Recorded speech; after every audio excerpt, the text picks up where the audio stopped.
Buenas tardes, estimados, estimadas. Vamos a trabajar en esta oportunidad lo que es la morfología y la sintaxis.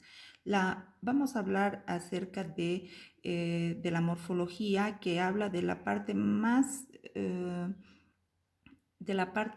sintética de la palabra, cómo se va formando, ¿no? La morfología se clasifica en las palabras. Estas a su vez se componen de morfemas.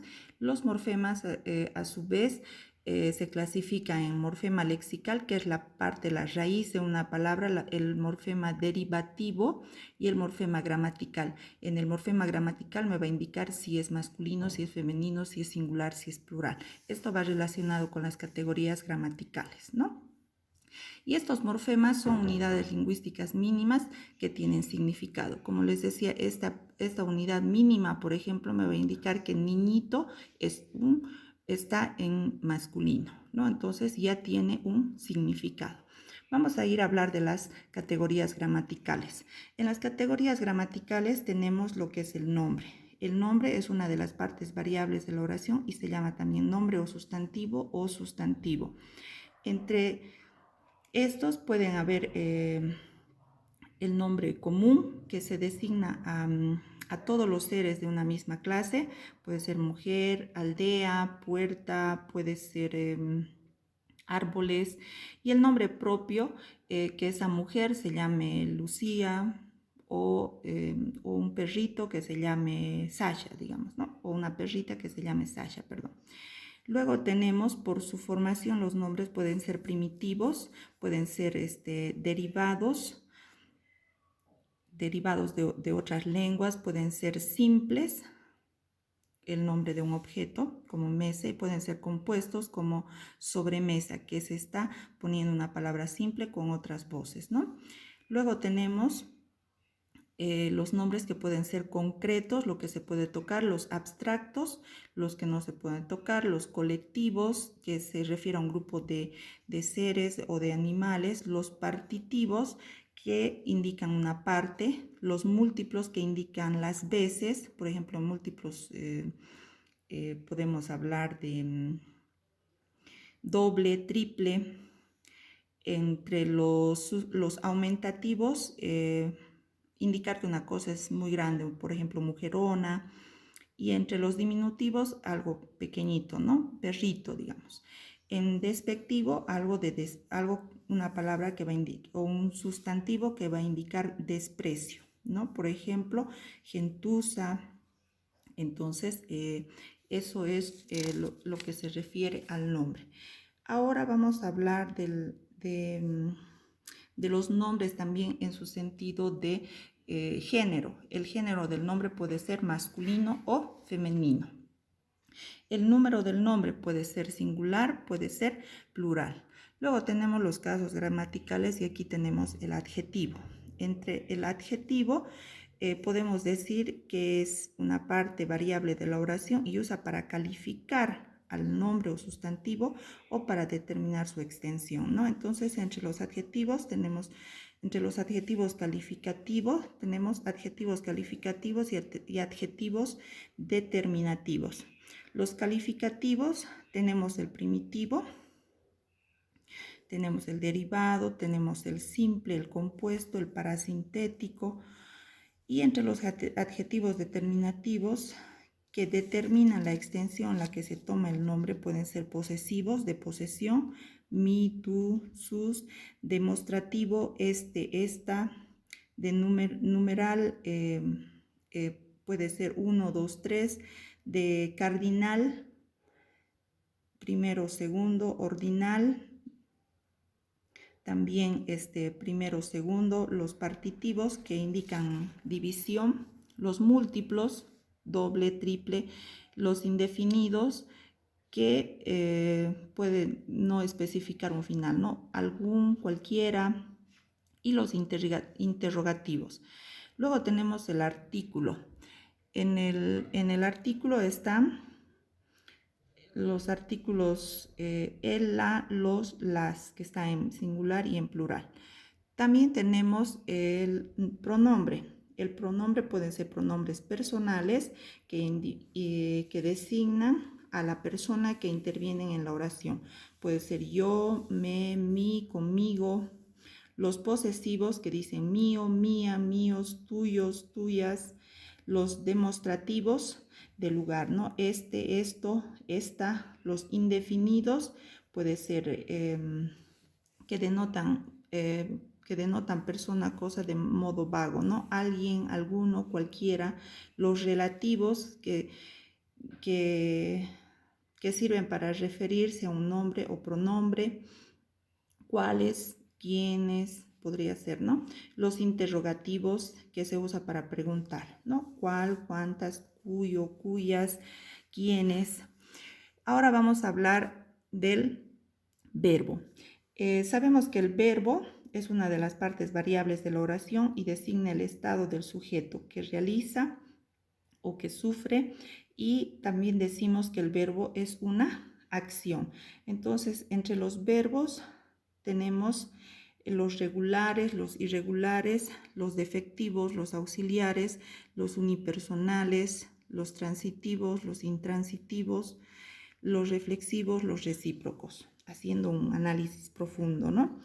Pero entre los verbos regulares, los que vamos a tocar son los que se conjugan y conservan sus letras radicales o raíz o letras iniciales, o en este caso el morfema lexical, invariables y toman las desinencias de los modelos, como ser amar, comer, y por ejemplo el verbo amar lo conjugamos en tiempo y en persona, ¿no? Yo amo, tú amas, él ama, yo amé, yo amo, yo amaré, ¿no? Entonces ahí está lo que son los verbos. Luego tenemos el adverbio. El adverbio es una parte invariable también de la oración, o sea que no tiene accidentes y se usa para calificar o determinar al verbo o al adjetivo y a veces a otro adverbio.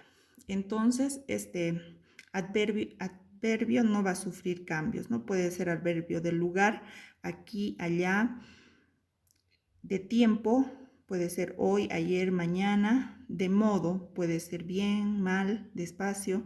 De cantidad, puede ser mucho, poco, algo. De afirmación, puede ser sí, cierto, también, verdaderamente. De negación, puede ser no, nada, nunca. De duda, puede ser acaso, quizá. Luego tenemos la preposición. La preposición es un nombre, es la relación que existe entre dos palabras. La primera, por lo general, con un nombre, adjetivo o verbo, y con menos frecuencia en un pronombre. Estas palabras o estas preposiciones nos van a ayudar a hilvanar lo que son nuestros escritos, ¿no? Pueden ser ante, bajo, cabe, con, contra, desde.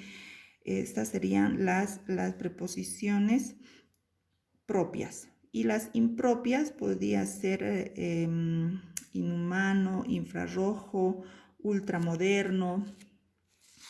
Luego tenemos las conjunciones. La conjunción es la parte invariable de la oración que sirve para establecer un enlace entre dos o más palabras o oraciones. Aquí tenemos las copulativas que unen palabras u oraciones, que son y, ni, que. Tenemos las disyuntivas, tenemos las adversativas, las causales. Las causales serían por qué, pues qué, puesto que. Las comparativas serían así como, tal como, así como. Las concesivas serían sí, que, aunque, cuando, aun cuando. Las condicionales serían sí, como, con tal. Las consecutivas serían por consiguiente, digamos, para ya dar finalización a un escrito, puede ser. Y las finales, a fin de qué, para qué. Y las temporales, que indican el tiempo, ¿no? Cuándo, después qué, cómo, antes. Esa sería las categorías gramaticales, ¿no? Entonces, también tenemos, ya de aquí se trabaja con sabiendo todo eso con las oraciones. Luego tenemos la parte de la sintaxis. Entre los tipos de sintagmas, ¿qué es la sintaxis? Perdón. La sintaxis es la parte de la gramática que va a hacer que una expresión pueda tener coherencia, pueda tener un mensaje y pueda ser entendible, sobre todo entendible al momento de elaborar, ya sea un escrito, puede ser una oración, puede ser un cuento. Si tiene ese orden, entonces la persona que lo escribe al hilvanar estas ideas con todas estas partes de la morfología que hemos hablado recién, va a poder entender la persona que lo lee el escrito, el cuento, la leyenda que se pueda producir, ¿no? Y aquí tenemos los tipos de sintagmas. Entre los tipos de sintagmas tenemos los constituyentes de la oración, que es el sintagma nominal o sujeto, y el sintagma verbal, que sería el predicado. El sintagma nominal, sabemos que su núcleo es el nombre o sustantivo, y en el sintagma verbal su núcleo es el verbo, ¿no? Entonces, aquí tenemos también el sintagma adjetival, que son los adjetivos, el núcleo es el adjetivo, el sintagma adverbial, su núcleo es el adverbio, el sintagma preposicional es lo que también acabamos de hablar sobre los enlaces y los términos, ¿no? Y básicamente aquí tenemos el trabajar el sintaxis tomando en cuenta que, que tenemos que analizar la parte morfológica de la palabra para llegar de lo concreto a lo general, hablándolo así. Podemos decir que vamos a tomar todo ese conocimiento acerca de la morfología para ya ir elaborando, ir reconociendo en nuestros escritos, en nuestras producciones y al momento de dar a conocer a nuestros estudiantes, cuando ya trabajamos como maestros, toda esta importante aprendizaje, ¿no? Aquí les dejo un ejemplo acerca de la sintaxis. Por ejemplo, aquí hay una oración desordenada que como una estrategia puede ser para trabajar oraciones desordenadas, para trabajar el orden de estas oraciones, ¿no? Entonces, es así de que les dejo este trabajo que es el práctico donde vamos a poder hacer 10 ejercicios entre lo que es la morfología, reconocer las partes de los morfemas, los lexemas, de acuerdo a los conceptos que se está dando, y también lo que es la sintaxis, que está en ordenar oraciones, ordenar un pequeño cuento, ¿no? Eso ya tienen que ustedes, a criterio personal, poder analizar para poder realizar el orden de esos escritos que se ha presentado. Entonces les dejo con esto y tengan ustedes muy buenas tardes. Sigamos con nuestros desafíos y a cuidarse. Que el Señor les bendiga. Gracias.